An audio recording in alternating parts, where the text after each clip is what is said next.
সুপ্রিয় শিক্ষার্থীবৃন্দ, আসসালামু আলাইকুম। আমি মোহাম্মদ জাফর ইকবাল। আজকে আমি এক্সেলের অত্যন্ত গুরুত্বপূর্ণ একটি টপিকস নিয়ে আলোচনা করব। তো আপনারা এখানে হেডলাইন দেখে বুঝতে পারছেন সেই টপিকসটির নাম হচ্ছে হিডার অ্যান্ড ফুটার। তো এটি আমরা কোথায় পাবো? এটি ইনসার্ট মেনুর আন্ডারে টেক্সট যে এরিয়াটি রয়েছে, এরিয়ার মধ্যে রয়েছে হিডার অ্যান্ড ফুটার। তো হিডার অ্যান্ড ফুটার কোন কাজে লাগে, কোন কাজে এটি ব্যবহৃত হয়, প্রথমে সেটি জেনে নিই।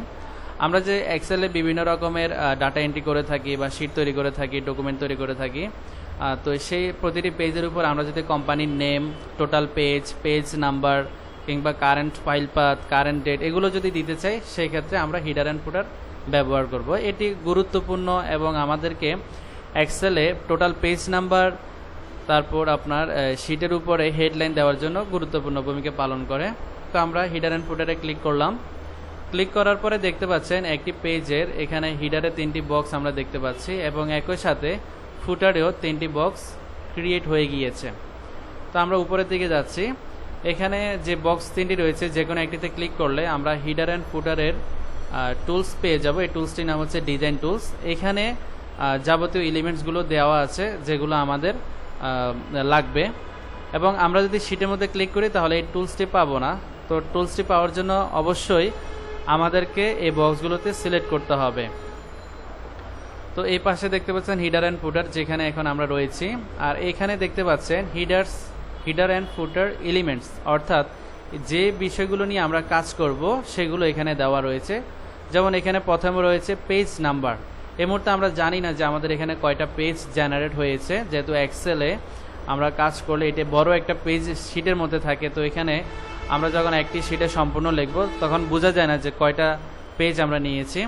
তো এখানে পেজ নাম্বার আমরা ক্লিক করার পরে দেখতে পাচ্ছেন এখানে অ্যান্ড থার্ড বাকেট এবং এর ভিতরে পেজ লেখা উঠছে। তো আমরা যখনই শিটের মধ্যে ক্লিক করব এটা অটোমেটিকলি নাম্বারের মধ্যে জেনারেট হয়ে যাবে।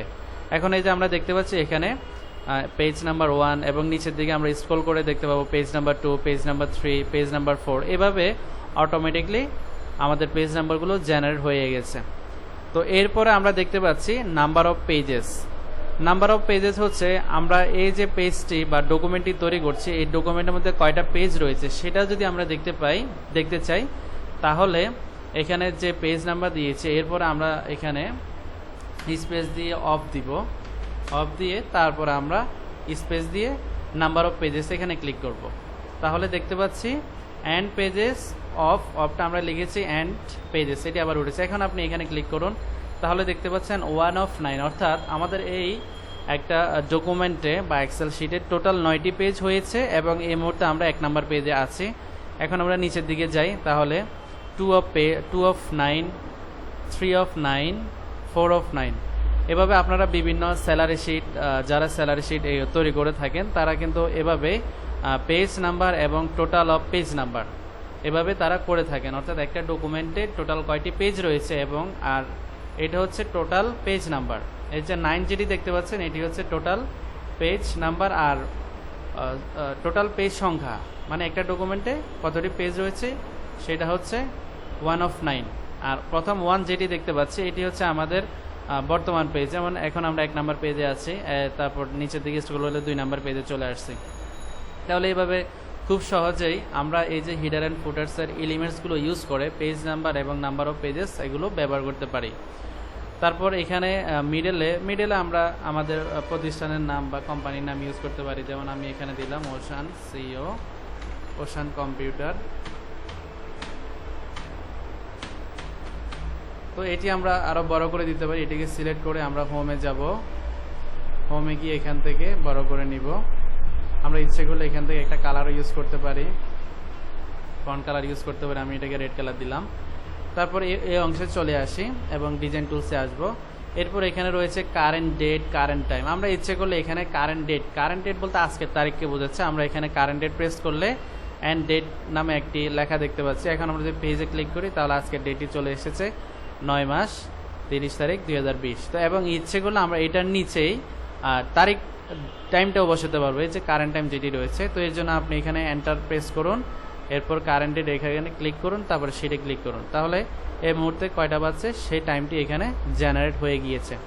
আবার ইচ্ছে করলে আমরা এগুলো ডিলিট করে দিতে পারি। তারপর এখানে রয়েছে ফাইল পাথ। আমরা নিচে ফুটারে এগুলো একটু অ্যাপ্লাই করে দেখব।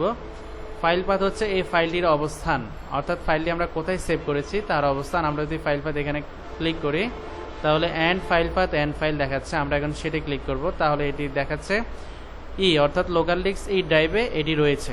এর মাধ্যমে ধরেন কোন একটা কোম্পানিতে একজন আইটি অফিসার আসছে, তিনি কয়েক বছর চাকরি করার পর চলে গিয়েছেন। এখন নতুন আরেকজন যদি আইটি অফিসার সেখানে নিয়োগ করা হয়, তো যে শিটগুলো তিনি তৈরি করে গিয়েছেন সেই শিট দেখে তিনি বুঝতে পারবেন এই ফাইলটি কোথায় রয়েছে। যেমন এই ফাইলটির নাম হচ্ছে স্টুডেন্ট রেজাল্ট শিট, অথবা আমরা এই যে টাইটেল বারের দিকে তাকালে বুঝতে পারবো এই ফাইলটির নাম হচ্ছে স্টুডেন্ট রেজাল্ট শিট। তো এটি অবস্থান কোথায়, এটি কোথায় সেভ করা হয়েছে, লোকাল ডিস্ক ইতে, লোকাল ডিস্ক ইতে এটি রয়েছে। এরপর আমরা দেখতে পাচ্ছি এখানে রয়েছে ফাইল নেম। আমরা যদি এই ঘরটাতে ফাইল নেম দিতে চাই তাহলে এখানে ক্লিক করব এবং ফাইল নেম দেওয়ার পরে এখানে ফাইল নেম চলে এসেছে। এখন আমরা শিটে ক্লিক করব। তো দেখতে পাচ্ছেন ফাইল নেমটিও এখানে জেনারেট হয়ে গেছে, স্টুডেন্ট রেজাল্ট শিট। এগুলো একটি পেজে করা হয় এই জন্য, যদি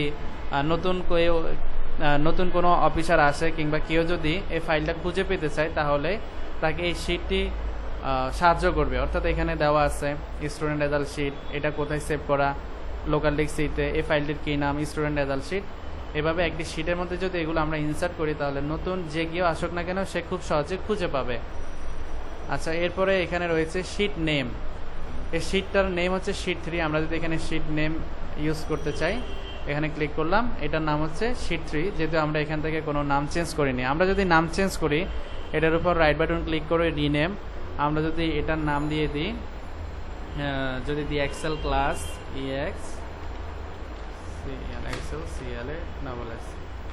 এক্সেল ক্লাস, তারপরে এন্টার, তাহলে এখানে দেখতে পাচ্ছেন এই যে ফাইলটির নাম এখানে চেঞ্জ হয়ে গিয়েছে, এক্সেল ক্লাস অটোমেটিকলি জেনারেট হয়ে গিয়েছে। এরপর এখানে রয়েছে পিকচার। আপনি যদি কোনো পিকচার দিতে চান তাহলে এখান থেকে পিকচার দিতে পারবেন আপনার পছন্দ মতো। তারপর আমরা এদিকে চলে আসি, এটা হচ্ছে গো টু হিডার। আমরা যদি এখন হিডারে যেতে চাই, আমরা এখন ফুটারে আছি, তো আমরা যদি হিডারে যেতে চাই এখানে ক্লিক করলে হিডারে চলে আসবো। আবার ফুটারে যেতে চাইলে এখানে ক্লিক করলে আমরা ফুটারে চলে আসতে পারবো। তারপর পাশে রয়েছে different first page. Different first পেজটা কি, এখন আমরা দেখতে পাচ্ছি, আমরা এটা একটু উঠিয়ে দিই, আমি এটা ডিলিট করে দিলাম এবং এখানে আমরা পেজ নাম্বারটা দিয়ে দিব। তো এই যে ডিফারেন্ট ফার্স্ট পেজ যেটি সে লিখেছে, ডিফারেন্ট ফার্স্ট পেজ হচ্ছে আমরা যদি এখানে ক্লিক করি তাহলে প্রথম পেজে আমাদের নাম্বারিংটা থাকবে না, পেজ নাম্বারটা এবং এখানে যে আমরা হেডলাইন দিয়েছি সেগুলো কিছুই নেই।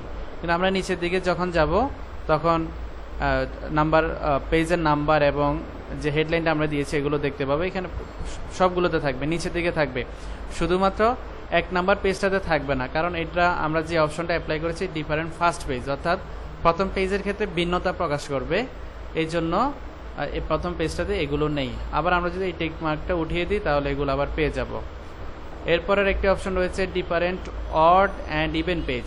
অড বলতে আমরা বিজোড় পেজকে বা বিজোড় সংখ্যা বুঝি, ইভেন হচ্ছে জোড় সংখ্যা।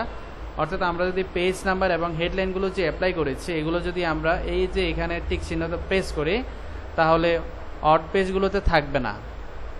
আচ্ছা, অড পেজগুলোতে রয়েছে, ইভেন পেজগুলোতে থাকবে না। জোড় পেজ, যেমন এটা হচ্ছে এক বিজোড় পেজ, এখানে আমরা পেজ নাম্বার দেখতে পাচ্ছি, ওশান কম্পিউটার দেখা যাচ্ছে। নিচের দিকে আসলে 2 নাম্বার পেজে দেখুন কিছুই নেই, পেজ নাম্বারও নেই, হেডলাইনটিও নেই। আবার 3 নাম্বার পেজ আমরা এগুলো পেয়ে যাব।